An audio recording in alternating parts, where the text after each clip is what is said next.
एकेकाळी देशासह परदेशात खाकीची छाप टाकलेल्या महाराष्ट्र राज्यातील मुंबई पोलिसांनी जो नावलौकिक मिळवलेला आहे ती मुंबई पोलिसांची छाप पुसण्याचं काम आता घोटाळेबाज मुंबई पोलीस दलातील काही पोलीस करत आहे। नमस्कार, पोलीस राऊंड न्यूज या प्लॅटफॉर्मवरती तुम्हा तमाम प्रेक्षकांचं स्वागत आहे।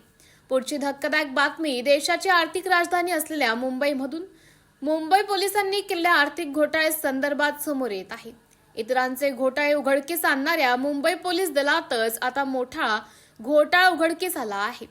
सूत्रांनी दिलेल्या माहितीनुसार बनावट पोलीस तयार करून त्यांच्या बँक खात्यावर पगाराची रक्कम मिळवण्यात आली आणि याद्वारे शासनाचे 6.5 कोटी रुपये लाटण्यात आल्याचं समजतंय।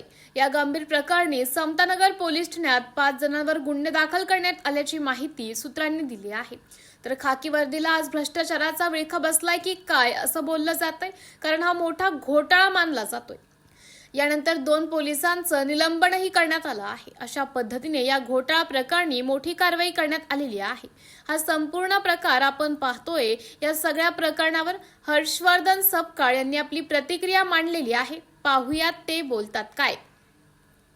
एकंदरीत गलथान कारभार जो आहे तो सातत्याने समोर येतोय। हा गलथान कारभार नव्हे तर एक कट कारस्थान आहे आणि या कट कारस्थानाची पाळंमुळं ते भारतीय जनता पक्ष अर्थात ही देवेंद्र फडणवीसजी यांच्यापर्यंतही पोहोचलेली आहे। महाराष्ट्राचा पोलीस विभाग पांडू हवालदार चालवत आहे असा आम्ही जेव्हा आरोप केला तेव्हा या टीकेला कुठेतरी त्या ठिकाणी राजकीय हेतूने आरोप बघितला गेला। मात्र आपण सातत्याने बघताय की जशी प्रकरणं येतात आहे खराब प्रकरणात सिलेक्टिव्ह फक्त व्हिडिओ बाहेर काढणे, यासोबतच संतोष देशमुख यांच्यातलं असणारा हत्याकांड असेल, बलात्काराची वाढती प्रकरणं असतील, या सर्व होता आता पोलीस विभागातच तोत्यागिरी जी आहे ही समोर आलेली आहे, ती सिद्ध झालेली आहे। त्यामुळे हा काही गलथान कारभार आणि हा कर्मचाऱ्यावर ढकलायचा नाही, याला थेट स्वरूपामध्ये मुख्यमंत्री देवेंद्र फडणवीस हे जबाबदार आहे। राम मंदिरात चोरी होते, रामाच्या समोरच्या दानपेटीतील पैसे चोरले जातात, तर सदरक्षणार्थ आणि खलनिग्रहणार्थ हे महाराष्ट्र पोलिसांचं ब्रीदवाक्य असणाऱ्या खात्यामध्ये तोत्यागिरी जी चालली आहे, या तोत्यागिरीच्या अनुषंगानं अकार्यक्षम नव्हे तर अत्यंत भ्रष्ट या महाराष्ट्राचे गृहमंत्री अर्थात मुख्यमंत्री आहेत असं म्हटल्यास चुकीचं ठरणार नाही, एवढं या निमित्ताने सांगावंसं वाटतं।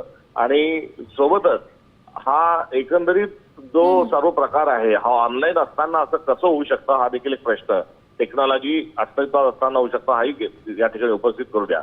लाडक्या बहीण योजनेमध्ये चक्क पुरुषांना लाभ देणे हा जसा एक निर्लज्जपणा होता तसाच आता हा तोत्यागिरीचा हा दुसरा भाग आहे।